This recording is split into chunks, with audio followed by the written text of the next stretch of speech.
Arnaud! Bonjour Chantal. Passez un bel été. Oh, très bel été. J'espère que tu as décroché un petit peu, là. Ah oui, j'ai réussi, puis ça fait du bien. J'espère que tout le monde a profité du chalet, de la belle nature du Témiscamingue pour se ressourcer puis reprendre la saison avec énergie.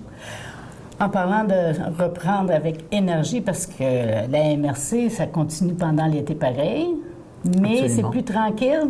Comment ça fonctionne pendant l'été? C'est sûr que comme beaucoup d'administrations, il y a beaucoup de gens en vacances, mais on en profite aussi pour faire des travaux ou travailler sur des dossiers qui sont plus difficiles pendant l'année. Donc notamment au niveau de l'évaluation, on a fait beaucoup de travail au niveau de l'évaluation municipale et particulièrement dans les territoires non organisés. Quand on n'est pas dans une municipalité, les chalets, plusieurs d'entre vous ont rencontré des gens de la MRC qui sont venus faire un peu un état de la situation. On travaille aussi en collaboration avec les EC aussi pour tout ce qui est camp de chasse, villégiature. Essayer de travailler ce dossier-là qui est plus facile de se rendre pendant l'été que pendant l'hiver, évidemment. Pour expliquer, il y a des gens qui ne savent pas vraiment ce que c'est un territoire non organisé. Est-ce que tu peux l'expliquer un peu? Oui, alors écoutez, on le sait, le Témiscamingue, c'est un immense territoire, près de 20 000 km² et il y a 20 municipalités. Mais ces 20 municipalités correspondent peut-être à 15% du territoire. Tout le reste de ce territoire, donc tout ce qui est à l'est du chemin de Maniwaki ou du chemin de pénétration à Béarn, c'est de la forêt. C'est ce qu'on appelle un territoire non organisé. Il n'y a pas de municipalité. La municipalité, si vous voulez, qui gère ce territoire, c'est la MRC.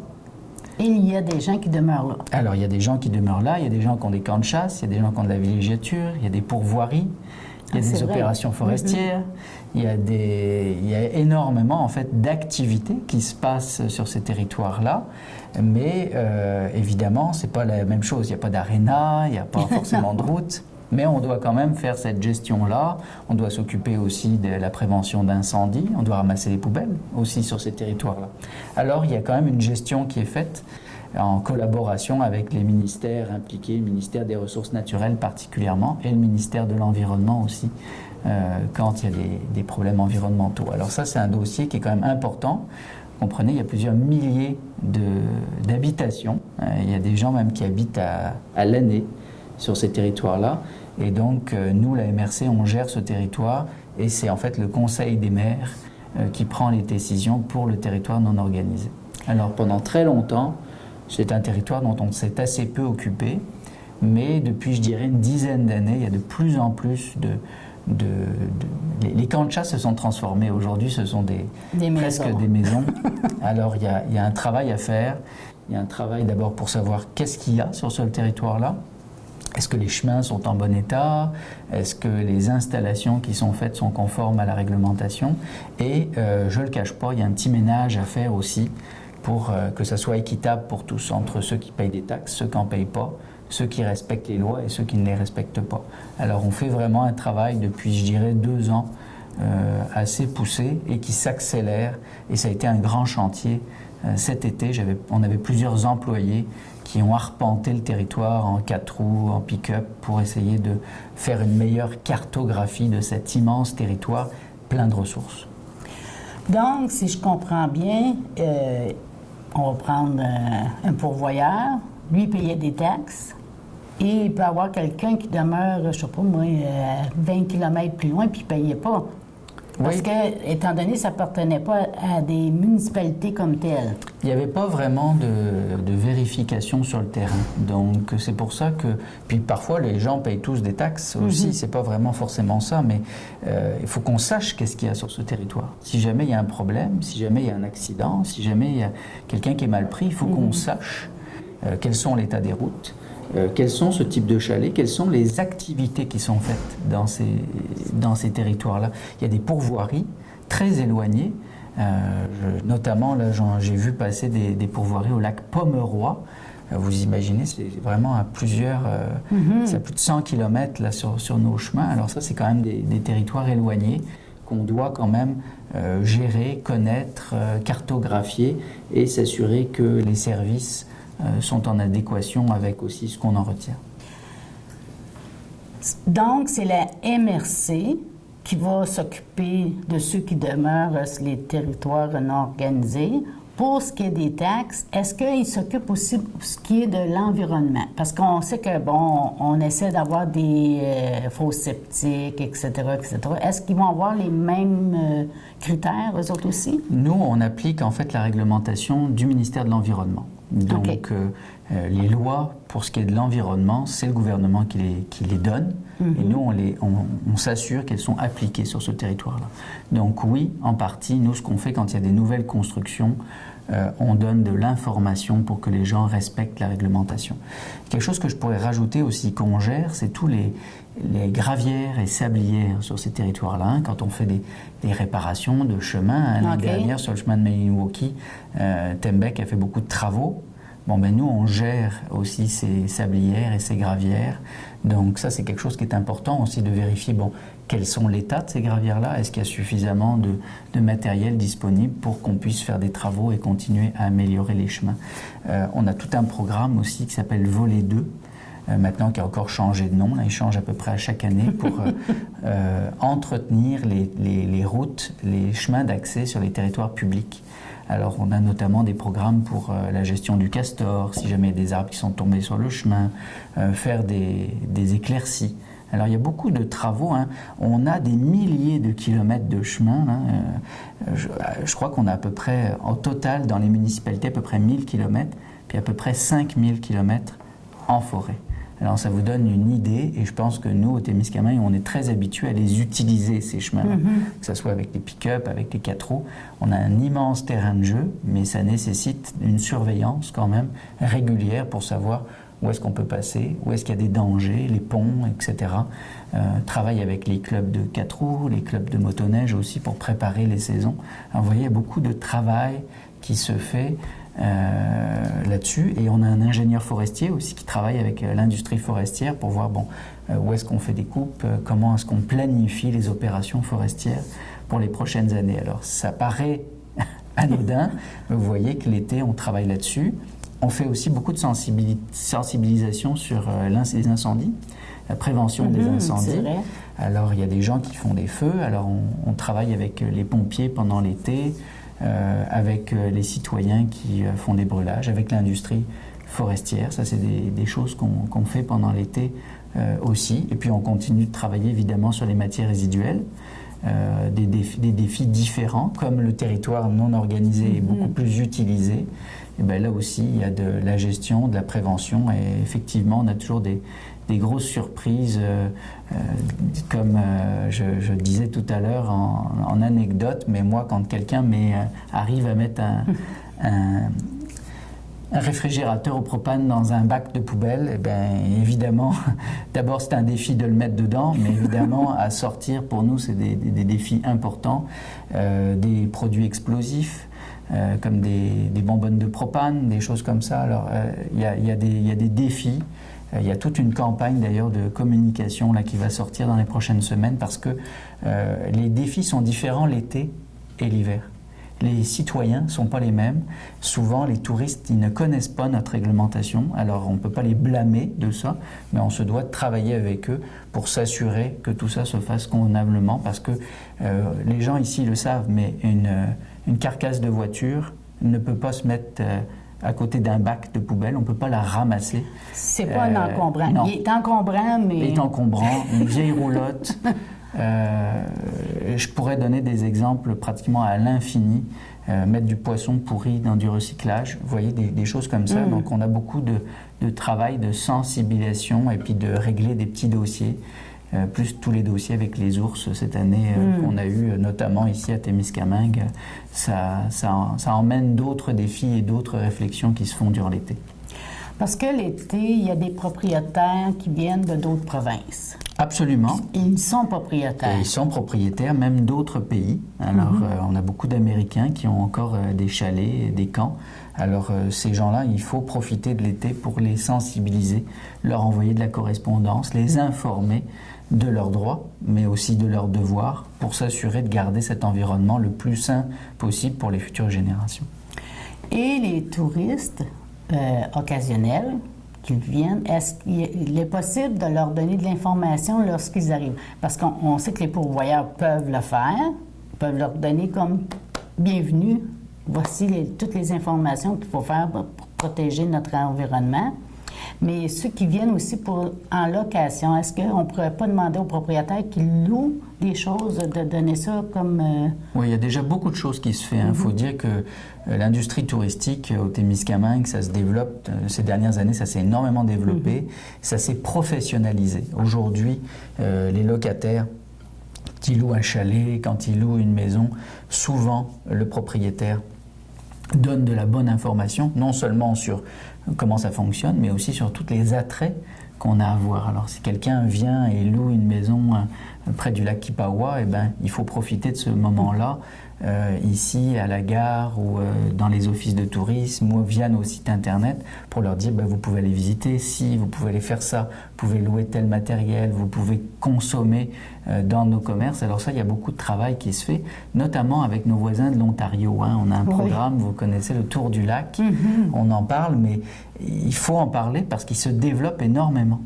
Et moi, j'ai rencontré encore cet été des gens de l'Ontario qui étaient à Belle-Terre et j'ai rencontré aussi des gens de Moffett qui étaient à North Bay et qui étaient la première fois qui profitaient, qui faisaient ce tour et ça permet de tisser des liens très intéressants puis de découvrir le territoire. Alors moi, j'invite les gens, il n'est pas encore trop tard, l'été n'est pas fini, même si aujourd'hui c'est un peu gris, de faire ce tour, de découvrir et de voir un peu la qualité des produits touristiques qu'on a, la brochure du Tour de Lac. Là, vous avez énormément d'informations pour pouvoir profiter au mieux du merveilleux potentiel touristique du Témiscamingue. Parce qu'au niveau touristique, il y a plein de choses qui se déroulent là. Parce que vous avez un plan d'action pour ça. Ben oui, il y a beaucoup de travail qui est fait là, en collaboration avec la Société de développement, avec les chambres de commerce, avec les pourvoyeurs, les clubs qui s'occupent du plein air. Alors oui, il y a beaucoup d'activités. D'ailleurs, juste avant qu'on parte tous un peu en vacances, là, cet été, j'ai inauguré avec le maire de Ville-Marie une paroi d'escalade à Ville-Marie. Alors ça, c'est quelque chose qui est intéressant. J'invite les gens à le faire dans des très bonnes conditions, avec tout l'équipement. C'est quand même quelque chose qui vient rajouter à l'offre touristique. On a effectivement tous les festivals aussi, on le sait. La semaine dernière, il y avait le Country Fest à Kipawa, il y avait la foire gourmande à Ville-Marie. Il y a des activités, on en a pratiquement à toutes les fins de semaine. Alors, beaucoup d'activités, beaucoup de musées, beaucoup de clubs aussi, faire du cheval, du canot, du kayak, beaucoup de choses. Mais encore, le principal attrait du Témiscamingue, c'est sa nature. C'est la chasse, c'est la pêche, c'est la pourvoirie et c'est la villégiature en général. Alors ça, il faut, on le connaît, nous, mais il faut encore le faire connaître de plus en plus. Puis on le sait, on a vu les travaux aussi à Opémican qui se font. On commence tous à se préparer et c'est ça notre plan de développement touristique. S'il y a des gens qui ont des idées, des projets pour développer des activités touristiques, qui viennent nous voir. On a des programmes actuellement pour les aider en ce sens. Et quelqu'un de Témiscamingue qui est venu me voir dernièrement, on va encore se reparler pour offrir encore d'autres types d'activités. Alors n'hésitez pas, il faut être prêt en 2017 pour l'ouverture du parc. Il y a encore beaucoup de potentiel. C'est bien. Bon, là on parlait territoire nord organisé, on a parlé aussi, pendant l'été, ici c'est touristique, beaucoup. Oui. Même pendant l'hiver, est-ce que, tous ces gens-là, est-ce que tu vois le côté positif, côté territoire non organisé à comparer des municipalités, justement à propos des bacs? Parce qu'on sait que la dernière fois, on a parlé qu'ici à Témiscamingue, il faut s'améliorer au niveau recyclage, au niveau compost. Est-ce que eux autres, ça s'est amélioré ou c'est encore à travailler? Bon, c'est encore à travailler et puis même si on l'avait dit la dernière fois, on sait que changer ses habitudes, c'est long. Oui. Ça prend des outils et c'est pour ça que là, il va y avoir, on va s'en reparler parce que c'est sûr qu'au mois de septembre, nous, on lance une grande campagne qui va être bilingue, qui va être avec des bons outils pour donner encore des meilleurs outils aux gens pour améliorer le recyclage, le compostage. C'est nos coûts principaux. Alors quand on dit les taxes augmentent, principalement, la principale raison, c'est les matières résiduelles. Donc si on fait un travail collectif, on vient limiter l'augmentation des taxes. C'est mathématique. Là, il y a pas, c'est pratiquement la moitié du budget, donc c'est assez simple de le voir qu'il faut faire cet effort-là. Je comprends que c'est difficile, je comprends que ça peut être pénible pour certaines personnes, mais on n'a pas le choix. On ne peut pas transporter des déchets 250 km pour les enfouir puis penser que ça va se faire sans un coût. Alors c'est la même chose dans les territoires non organisés, à part que c'est plus difficile de rejoindre les gens et de les habituer. Oui. Parce qu'au camp de chasse, ils n'ont pas 3 bacs. Non, non, non. Hein? Alors, et quand ils ont des vieux matelas, des vieilles affaires, ben, le réflexe encore est de le jeter en forêt. C'est encore un réflexe. Alors il faut travailler ça, offrir aux gens, on met des pancartes, on met des bacs, mais ce n'est pas suffisant. Il va falloir vraiment qu'il y ait de la prévention. Et il y a une responsabilité de nous, Témiscamiens, de nous ici dans le territoire, de voir, quand on voit des gestes comme ça, de leur dire, regardez, il y a des endroits, c'est gratuit, vous pouvez venir à Témiscamingue sur la zone industrielle, il y a un éco-centre, vous pouvez déposer vos affaires, peu importe la taille, peu importe l'objet, on va le prendre. On préfère le prendre là que de le ramasser en forêt. Hein? Donc, on a tous une responsabilité. Moi, ça m'est arrivé cet été. J'ai rencontré quelqu'un qui jetait des objets par terre. Et moi, je lui ai dit. Bon, et la personne, je pense qu'elle a très bien compris. Elle a ramassé ces choses et est allée le jeter dans le bac. C'est quand même quelque chose. On a une petite responsabilité par rapport à ça. Ça, ce sont nos responsabilités. Oui. Et vous êtes responsable aussi parce que vous devez gérer nos responsabilités. Mais oui. Mais là, on vit plusieurs choses. Il faut se préparer, il faut apprendre, parce que nous aussi, on apprend là, comment mieux respecter l'environnement et que ça nous coûte moins cher au bout de la ligne pour nos taxes. Mais là, on vit des grosses choses parce qu'il y a beaucoup de travaux. Partout. Mais est-ce que la MRC est responsable de ces travaux-là? On parle, exemple, des chemins qui pourvoient. On sait que c'est la ville, mais est-ce que la MRC est impliquée? Ça dépend des dossiers. Alors, pour le chemin qui pourvoit, la ville est très bien organisée. Elle peut s'en occuper. Par contre, si c'est des travaux d'infrastructure plus importants, on a le barrage ici, on peut avoir on a le barrage à Anglier, des choses comme ça. Là, on est impliqué. Parce que là, c'est des containers avec une organisation différente, avec des produits particuliers. Donc vraiment, si quelqu'un a un grand chantier, une rénovation particulière, je l'invite à aller à la municipalité ou dans les grands travaux, d'habitude, on est au courant, on est directement en lien avec l'éco-centre et on donne les outils aux gens pour s'assurer que tout va être mis à la bonne place, au bon endroit. Donc ça vraiment, c'est variable en fonction des chantiers. D'habitude, quand c'est municipal, les municipalités sont très bien organisées, connaissent les procédures. La MRC, c'est aussi à eux, donc ils connaissent les choses. Quand c'est des privés, là, dans ce cas-là, on peut leur donner un bon coup de main. D'ailleurs, auparavant, il y avait des coûts vraiment pour les entreprises quand elles allaient mener des objets. Ça, c'est quelque chose qui a été changé pour éviter justement qu'il y ait des choses qui se retrouvent dans le bois. Maintenant, les contracteurs viennent librement dans les écocentres et on prend les frais de gestion à notre compte pour s'assurer que ça soit bien géré. Tu disais que vous étiez impliqué quand il y a des gros travaux, comme pour le pont, parce qu'il touche certaines choses importantes. Il y a des lignes de gaz. Oui, c'est sûr, c'est un très gros chantier. Je pense que les gens l'ont vu. Il y a un bâtard d'eau, là, donc une sorte de petite route en gravier là, qui a été construite. Les gens se sont rendus compte aussi du niveau du lac, je pense. Allez le voir si vous ne l'avez pas vu. Le lac est particulièrement haut cette année, justement, pour permettre ces travaux-là. Le gros des travaux va être l'année prochaine. Alors déjà, les gens trouvent que c'est un gros chantier. L'année prochaine, c'est même pas là, non, c'est vraiment l'année prochaine le gros du chantier. Là, on est en train de faire des travaux préparatoires pour déplacer complètement le barrage. Donc ce barrage-là va être déplacé, là où on voit maintenant le petit chemin, là, il va être déplacé, des conduites de gaz, des conduites d'eau, de l'électricité. C'est un très gros chantier, plusieurs millions de dollars, mais il est du côté Ontario. Alors c'est pour ça que nous, on n'a pas toutes les informations, mais on va prendre les informations. La prochaine fois, on va vous revenir avec des dates, avec un peu plus d'infos, parce que c'est Travaux publics Canada, c'est un ouvrage fédéral, ce barrage-là. Toute la régulation des eaux sur la rivière des Outaouais, ce sont des ouvrages du gouvernement fédéral. Et donc, nous, on est là en partenaire. C'est la même chose pour le côté ontarien, donc il y a des partenariats qui se font, là notamment les déchets ne viennent pas chez nous, ils vont à Thorne pour le moment, mais pour l'instant il y a assez peu de travaux, donc c'est souvent de la roche, c'est du sable, c'est des choses comme ça. Mais l'année prochaine, il va y avoir des défis plus importants, et c'est pour ça qu'il va y avoir pendant un temps deux ponts pour permettre qu'il y en ait un qui se construise pendant qu'on roule sur l'autre. Bon, la municipalité fait des travaux pour embellir sa route. L'Ontario pour mieux aménager le pont.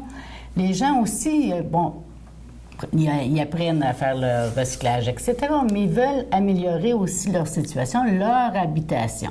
Il y avait un programme d'habitation que vous vous occupez, mais qui a été remis plus tard, c'est ça? Oui, là, en fait, à la MRC, on gère plusieurs programmes d'habitation. Oui. OK. Vous savez, avec le gouvernement, il y a des programmes qui sont du fédéral, des programmes provinciaux. Il y a des programmes pour les gens qui sont, par exemple, qui ont un handicap physique. Il y a des gens, pour des gens qui ont des très faibles revenus. On a plusieurs programmes qu'on administre, mais actuellement, on est dans une période de flottement.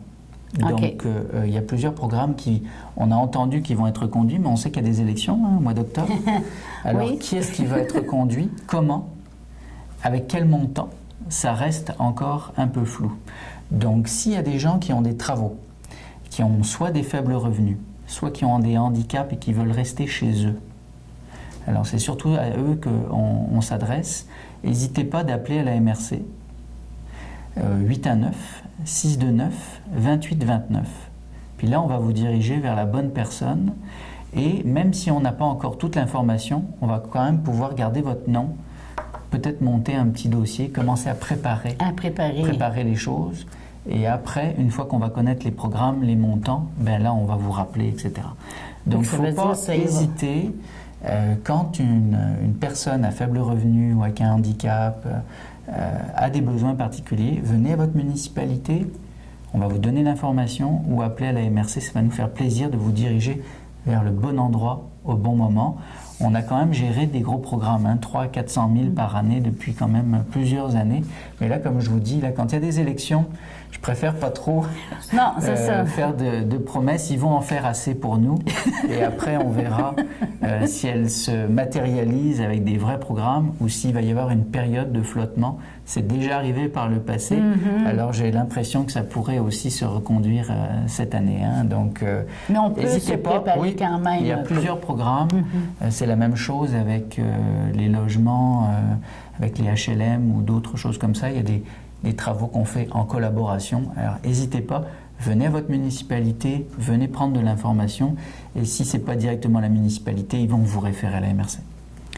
Est-ce que ça dépend aussi des élections, ou en tout cas, que ça soit provincial là, qui décide ou fédéral, on ne sait pas, pour que vous ayez de nouvelles responsabilités? Parce que là, je trouve que vous êtes pas mal responsable de plusieurs choses. Là. Oui, il y a beaucoup.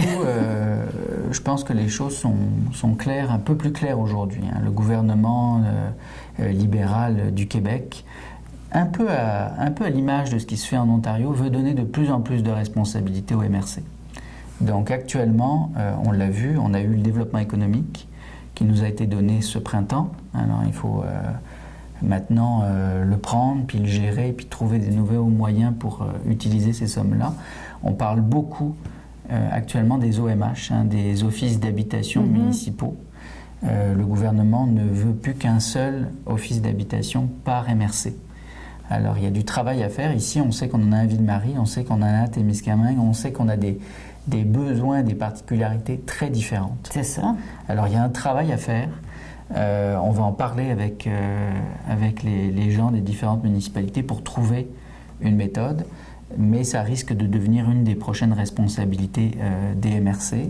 On parle beaucoup d'attaques scolaires. Ça, je peux vous dire qu'on travaille très fort actuellement avec la commission scolaire pour qu'il n'y ait plus qu'une seule taxe, pour essayer de ramener les travaux ensemble, pour faire des économies, là encore, pour être plus efficace. Alors, il y a plusieurs dossiers comme ça qui sont en train de se travailler. Très probablement, les permis de bois de chauffage avec nous aussi dans les prochains mois ou prochaines années. Alors, de nouvelles responsabilités qui viennent, en plus de toutes celles qu'on avait. Et la grosse difficulté qu'on a, c'est qu'actuellement, le gouvernement nous donne ses responsabilités, mais sans les argents qui vont avec. C'est ça. Alors, c'est là toute la période d'incertitude dans laquelle on est présentement. Le budget va être un budget difficile cette année. Ça va être un exercice important et on va avoir une meilleure idée de quels vont être les nouveaux pouvoirs des MRC d'ici 1 ou 2 ans. Donc encore quand même beaucoup de travail. On avait déjà l'environnement, les matières résiduelles, les cours d'eau, la gestion des territoires publics, l'économie, la culture, mais on travaille encore ça avec les municipalités. Et je suis persuadé qu'au Témiscamingue, étant donné la grandeur du territoire et la faiblesse de population, il va falloir qu'on soit très innovant. Alors moi, j'espère qu'avec les municipalités, on va créer des vrais partenariats pour dire c'est telle municipalité qui va gérer ça, puis d'autres ça, parce qu'on ne peut pas tout concentrer à la MRC à Ville-Marie. Alors on va essayer de développer un modèle qui réponde aux aspirations des citoyens. Ah bien, je pense que ton carnet doit être bien rempli. Oui, et si je peux me permettre, moi j'ai un projet auquel j'ai pensé pendant les vacances, puis j'aimerais inviter les gens qui écoutent le canal communautaire. Je l'ai dit, je viens de vous le dire, il y a un exercice qu'on doit faire innovant pour trouver une solution pour offrir des services de qualité à moindre coût. Ou pour trouver de nouvelles sources de revenus, parce qu'on le sait, on ne peut plus taxer les citoyens indéfiniment pour des services qui étaient avant donnés par le gouvernement et qui aujourd'hui sont donnés par les municipalités ou les MRC. Votre compte d'impôt n'a pas baissé. Non. Mais nous, notre responsabilité augmente. Alors s'il y a des gens qui ont des idées, je vais informer, on va en parler dans les médias. Vous avez une primeur là ce matin. Des gens qui ont des idées, qui ont vu des choses à travers le monde qui pourraient nous aider, donnez-les nous, envoyez-les nous. On a un site internet, on a une page Facebook, j'ai un compte Twitter. Envoyez-moi de l'information parce que plus on va avoir d'idées comme ça, plus on va pouvoir trouver des solutions intelligentes pour offrir des services tout en limitant le coût pour les citoyens. Alors il y a un travail collectif, je suis sûr, je connais plein de gens qui m'ont déjà donné des idées, mais j'aimerais ça que les auditeurs du canal communautaire puissent nous les envoyer, que ce soit en français ou en anglais, ça va me faire plaisir. Parce qu'il faut penser, il n'y a plus de vache à lait. Il n'y en a plus de vache à lait. Il faut oublier ça. Il faut absolument, on en a parlé ici, il faut qu'on crée de la richesse parce qu'on est de moins en moins nombreux à payer une charge fiscale de plus en plus importante. Alors il faut trouver des moyens. Il peut y avoir des moyens d'économie et il peut y avoir des nouvelles sources de revenus. Alors c'est ça qu'il va falloir travailler. Sinon, l'équation est simple.